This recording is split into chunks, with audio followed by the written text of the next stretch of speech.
강관우의 의식주주 구독자 여러분, 시청자 여러분 안녕하십니까? 강관우입니다. 자, 전략 2편 들어가 보겠습니다. 전략 1편에서는 외국인들이 왜 이렇게 많이 팔까요? 이런 거를 중심으로 여러분들의 궁금증을 좀 말씀을 드렸는데, 전략 2편에서는 시장 왜 이렇게 왔다 갔다 할까요? 이 정도, 이거를 이제 중심으로, 그리고 어떻게 대응을 할까요? 이거를 제가 중점적으로 말씀을 드리겠습니다. 잘 이제 들으시면 이제 도움이 되실 것 같습니다. 추세는 저는 완전히 현재 무너졌다고 생각은 안 합니다. 추세는 살아있다. 다만 변동성이 다시 커지는 그런 국면으로 들어가는 거 아니겠느냐, 이런 생각을 할 정도입니다. 지난 금요일날 아주 충격적이었어요. 8천 넘어가자마자 바로 그냥 경제방송에서 그렇게 좋다고 막 환호를 부르는 순간, 그때가 위기의 시작점이었습니다. 그래서 변동성이 상당히 커졌다. 그래서 사이드카 또 발동되고 그랬죠. 코스피 8천 회복을 다시 바라볼 수 있을까요? 지난번에 우리가 이제 지나갔던 이제 교훈들은 항상 이렇게 한 번씩 충격을 줄 때마다 저점 매수 했더니 다시 주가가 올라가더라. 지수가 올라가서 행복해지더라. 그 또한 지나갔다, 이제 이런 건데, 앞으로도 이제 똑같은 공식이 적용될지는 조금 두고 봐야 되는데, 일단 주 초에는 조금 약세 국면, 주 중반 이후부터 조금 회복 국면을 노려보지 않겠느냐, 이런 생각을 개인적으로 해봅니다. 자, 그리고 수급 밸류에이션 점검도 해 드릴 거니까 끝까지 좀 지켜봐 주시면 좋은데, 자, 변동성이 높아집니다. 여기 우리가 이제 사이드카가 이렇게 발동이 되잖아요. 그럼 상당히 조금 마음이 조마조마하죠. 특히 매도 사이드카 이렇게 이제 발동이 되고 나면은, 야, 이거 더 내려가는 거 아니야? 더 내려가는 거 아니야? 어쨌든 이렇게 사이드카가 발동이 되고 나면은 조금 이제 멈추는 작용은 있죠. 서킷 브레이커 같이 오랫동안 이제 장을 쉬는 이런 거보다는 조금 이제 시간적으로는 짧습니다만, 그래도 이렇게 뭔가가 제동 장치가 있기 때문에 조금씩 이런 공포가 좀 죽고 이렇게 하는데, 금년에 벌써 코스피 사이드카가 15번이나 이렇게 발동이 됐습니다. 내려가는 거로는 7번이에요. 지난 금요일 날도 그렇게 이제 발동이 됐는데, 변동성 확대 국면이라는 건 사실 우리나라한테 되게 안 좋습니다. 무슨 얘기죠? 우리나라가 이 민감도가 상당히 높은 나라라고 그랬잖아요. 올라갈 때도 그렇고 내려갈 때도 그렇고, 변동성이 상당히 커지면 외국인들은 밸류에이션을 할인합니다. 우리나라가 그래서 계속 이렇게 할인을 받고 있었는데, 이제 변동성이 높아지는 그런 국면입니다. 그리고 제가 이 제일 마지막 삼성전자 하이닉스 전략편에서 마지막에 보너스 편으로 이제 준비한 거 있습니다. 곧 이제 개별 종목에 레버리지 ETF가 드디어 이제 출시가 됩니다. 5월 중으로 이제 거래가 시작이 되지요. 그 레버리지 ETF가 이렇게 들어온다 그러면 변동성이 어떻게 될까요? 줄어들까요? 더 커질까요? 더 커집니다. 그럼 우리 시장의 베타는 당연히 더 커지죠. 시가총액의 50%에 해당하는 두 종목인데, 그 두 종목의 지금 베타가 삼성전자는 1.3, 그리고 하이닉스는 1.7입니다. 그러면 이 두 종목의 베타가 더 커진다고 하면 우리 시장의 베타가 시가총액 그걸로 가정평균을 한번 해보세요. 그러면 우리 시장의 베타가 더 커질 수 있습니다. 변동성이 더 커질 수 있습니다. 그렇기 때문에 변동성이 감내가 안 되는 분들은 사실은 신용이나 이렇게 레버리지나 이런 거 하시면 안 좋아요. 그 감당이 안 될 수가 있습니다. 그리고 ETF 같은 거는 장기로 끌고 가는 그런 게 아니에요. 2, 3일 짧게 하셔야지, 안 그러면 음의 복리 효과 이런 것 때문에 아주 별로 안 좋습니다. 예. 특히 내려갈 때는 또 그렇죠. 그래서 상당히 이제 곧버스 때문에 이제 곤란을 겪으신 분들도 많을 텐데, 어쨌든 지금 우리 시장에 변동성이 조금 들어오고 있다. 이 점은 염두하셔야 됩니다. 변동성 들어오면 우리나라 어떻다고요? 매도 버튼 누르나갑니다. 자, 시장 반등 요인하고 조정 요인을 좀 제가 쭉 이제 해봤는데, 저 왼쪽에는 반등 요인입니다. 펀더멘탈 괜찮다 이런 얘기예요. 27년까지 이익 잘 올라갈 거라고 지금 시장 보고 있다라는 얘기고, 밸류에이션 PER로 여러분들 아니면 경제TV에서 나오는 전문가들 모든 사람이 거의 이제는 이제 PER로 이야기를 하더라고요. 7.56배인데 지금 10배 가야 됩니다. 10배 가야 됩니다. 저는 그거에 완전 동의하지 않는다고 지난 여러 군데 다니면서 계속 얘기를 했고, 제 그 강권의 의식주주 유튜브에서도 말씀드린 바가 있습니다. 우리나라가 이 순환적이지 않은 게 완전히 없어진 게 아니다라고 제가 말씀을 드립니다. 그거는 바로 숫자로도 나옵니다. 뭡니까? 우리나라가 27년까지는 이익이 잘 가다가 28년도에 이익이 멈춰요. 아니 이게 계속 올라가는 나라야지 사실은 좋게 봐줘야 되는 건데 멈춘다니까요. 멈춘다는 얘기는 뭐예요? 다시 내려갈 거를 생각하는 그런 거 아니겠습니까? 그리고 그 속속을 더 들여다보면은 삼성전자, SK 하이닉스의 이익이 특히 28년에 지금 컨센서스는 뭡니까? 27년 대비 플러스나 0%가 아니고 마이너스로 꺾인다라고 지금 컨센서스는 잡혀 있습니다. 그래서 우리나라가 완전히 순환적이지 않다라고 생각하는 거는 저는 좀 잘못이다 이런 생각을 여전히 합니다. 어쨌든 뭐 장점 부분에는 선행 PR이 그렇다고 해서 아주 높은 건 아니다 이런 생각은 해봅니다.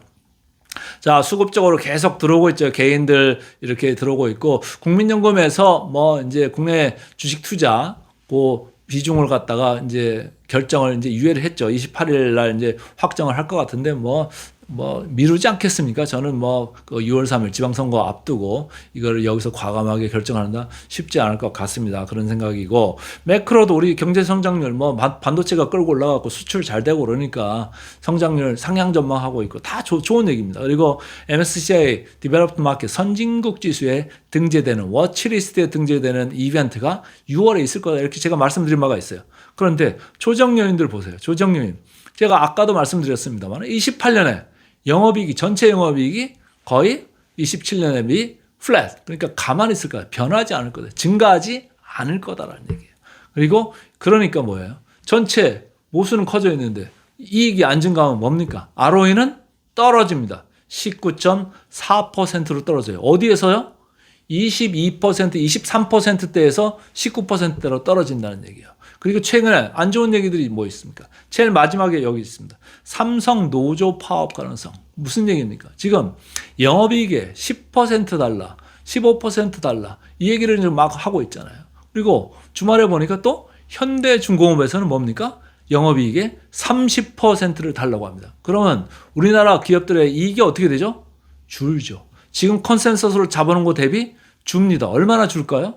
이게 전방위적으로 모든 산업에 이게 확산이 된다 그러면 15%에서 20% 줄 수 있는 일이 생길 수도 있는 거예요. 그러면 우리가 지금 ROE를 22에서 23%를 26년, 7년 잡아놓고 28년에는 19.4%를 잡아놓는데 그 ROE들이 다 15%에서 20% 정도 내려갈 수 있는 거예요.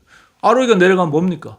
밸류에이션이 내려가죠. 우리가 타겟으로 할 수 있는 코스피의 지수대가 15에서 20% 내려갈 수 있는 요인들이 지금 노조 이슈 때문에 파업 이슈 때문에 생겨날 수가 있는 거예요. 그런 잠재적인 리스크가 있습니다. 어느 쪽으로 결말이 날지는 좀 두고 봐야 되겠습니다만은 일단은 뭐 이걸 아무도 안 받고 안 주고 이런 일은 없을 거 아닙니까? 그래서 어쨌든 마이너스 요인이 발생할 수 있다. 이거를 조금 시장 우려 요인을 좀 생각해 보고 싶고요. 아까 PER 얘기했습니다만 PBR로 저는 계속 말씀을 드려요. 이걸 두 개를 PER하고 PBR을 섞어서 봐야 된다.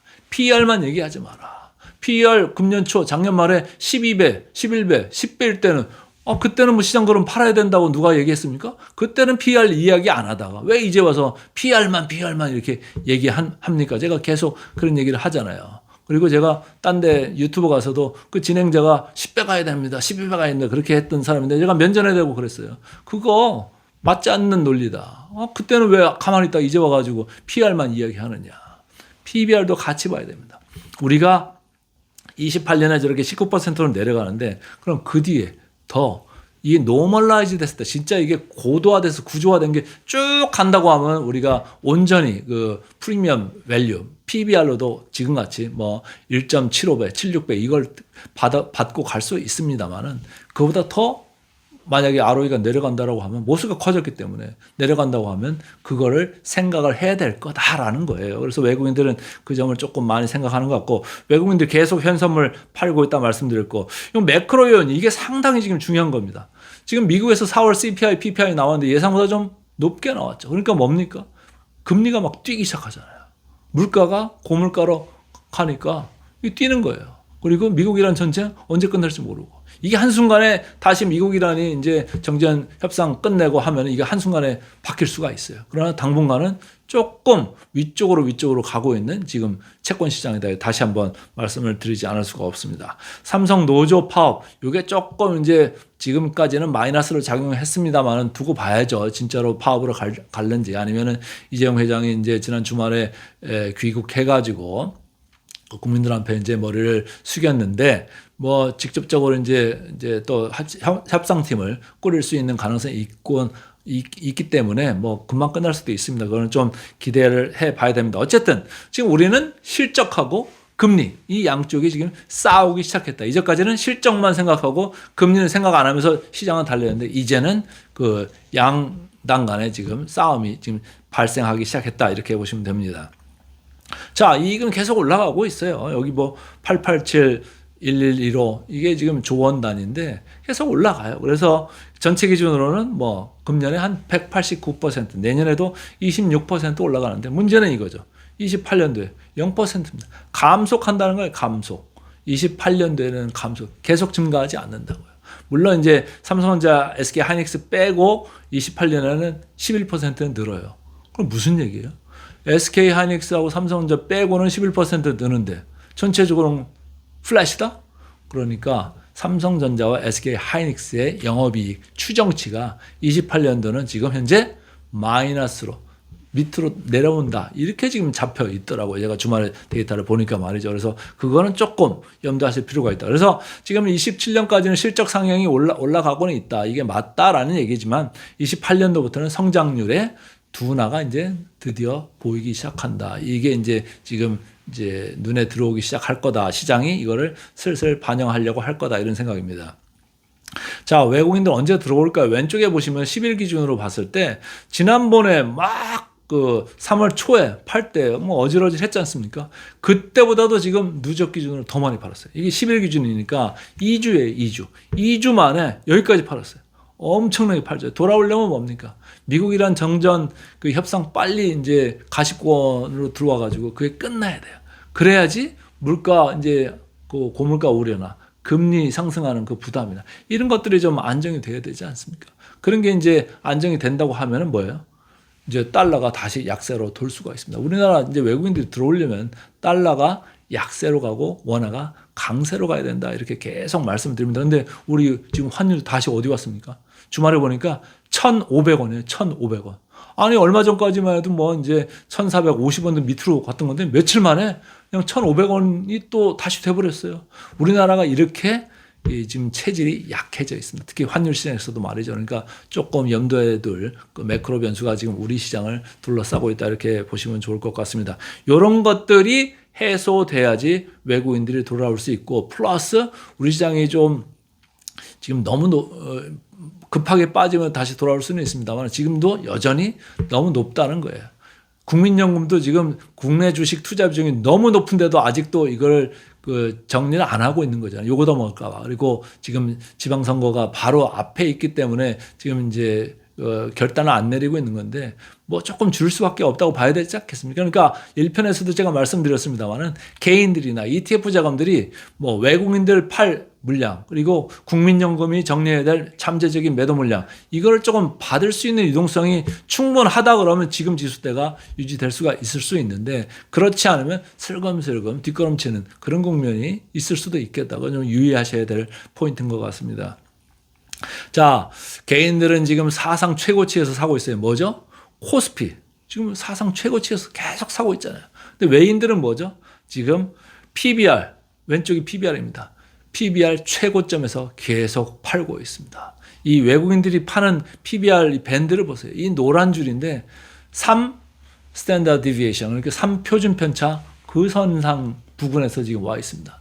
지난 몇 년간의 그걸 봐도 그렇고 지금 여기는 2년간만 이제 차트를 해놓은 것도 이제 3시그마 부근에서 있는데 말이죠. 지난 제가 이제 트래킹하는 게 한 15년짜리, 16년짜리도 있습니다. 그런 거 봐도 그건 뭐 더 어마어마하게 올라가 있습니다. 여러분들 다 느끼시잖아요. 우리가 뭐 3,000 이하가 불과 1년밖에 안 됐습니다. 근데 지금 8,000에 와 있으니까 말이죠. 당연히 이제 그 PBR 차트는 그렇게 되어 있겠죠. 근데 어쨌든 외국인들은 최고점 PBR에서 팔고 있다. 그런데 개인들은 뭡니까?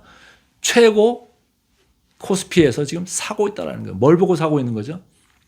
PER 보고 사고 있다고 그랬어요. 최저 PER이다. 너무너무 싸다라고 하면서 나오는 유튜버들마다 나오는 경제 전문가들마다 증권 전문가들마다 PER 너무 쌉니다. 너무 쌉니다 하면서 계속 사게 만드는 거잖아요. 근데 저는 항상 이거 일부는 좀 경계해야 된다 이런 얘기를 하잖아요.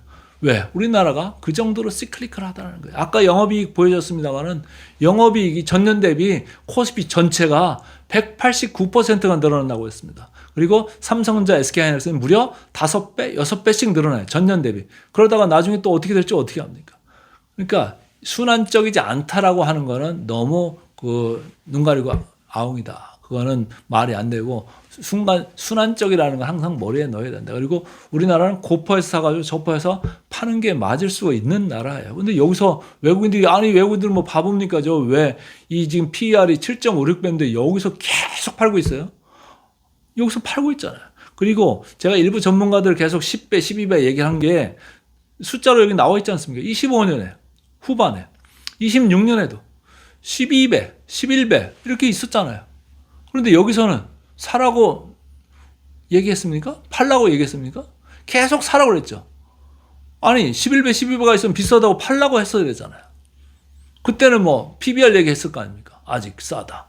근데 지금 와서는 다시 PER로 도망갔어요. 올려야 되니까.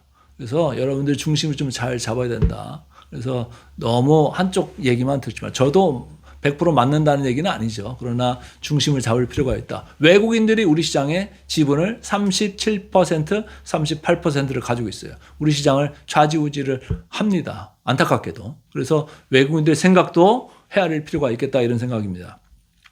자, 이제 주말에 조금 이제 좋은 뉴스가 나와서 이제 하나 제가 애들을 하려고 했는데 미국하고 중국 관세 조금 내리기로 했어요. 각자가 중시하는 제품 관세를 인하하기로 했다. 뭐 좋은 얘기 아닙니까? 이건 이제 호재로 나중에 이제 돌아갈 수 있는 거예요. 아무래도 이제 관세 전장이 조금 이제 수그러진다고 하면은 교역량이 늘어나니까 전 세계가 다시 활발해질 수 있는 이런 국면이잖아요. 단 우리 시장한테는 안 좋을 수 있어요. 지난 금요일 날 보면은 태양광 주가가 너무나 얻어 터지는 게 눈에 보이죠. 왜? 미국하고 중국하고 싸워야 우리가 제조업이 참 좋은 건데 미국하고 중국하고 가까워지면 우리가 좋지 않다니까요.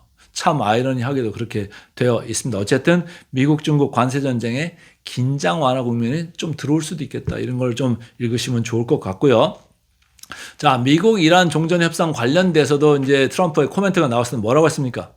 핵 중단 기간이 20년이면 충분하다. 이런 얘기했어요. 이란은 측에서는 뭐라고 그랬어요? 5년 요구를 했어요. 5년. 그래서 미국하고 지금 대치 중인데 20년과 5년 뭐 이 사이에서 어느 순간에 이제 절충이 되면 좋겠죠. 아유, 우리도 이제 유가 올라가 있고 우리 뭐 기름 넣을 때마다 이게 뭐 2,000원 넘었네 안 넘었네 계속 보는 것도 짜증 나고요. 지금 물가가 장난이 아닙니다. 오늘 점심에 어디 밥 먹으러 갔더니 양이 확 줄었더라고요. 가격은 그대로 있고 물가가 올라가서 그렇답니다. 짜증이 나지 않을 수가 없습니다. 자, 이제 마지막 이제 정리를 해 보겠습니다. 그래서 시장은 지금 실적보다 금리를 더 무서워하기 시작한다. 이런 생각을 이제 하고 있습니다. 제가 이거를 뭐 한두 주 이렇게 말씀드린 게 아니고 계속적으로 금리 올라가는 거 여러분들 신경 쓰셔야 됩니다. 했는데 뭐 시장이 어쨌든 반도체 위주로 달리다 보니까 그거 신경 안 썼었는데 이제는 조금 신경을 쓰는 그런 국면으로 들어가는 거 아니냐. 그래서 균열이 조금 나왔다.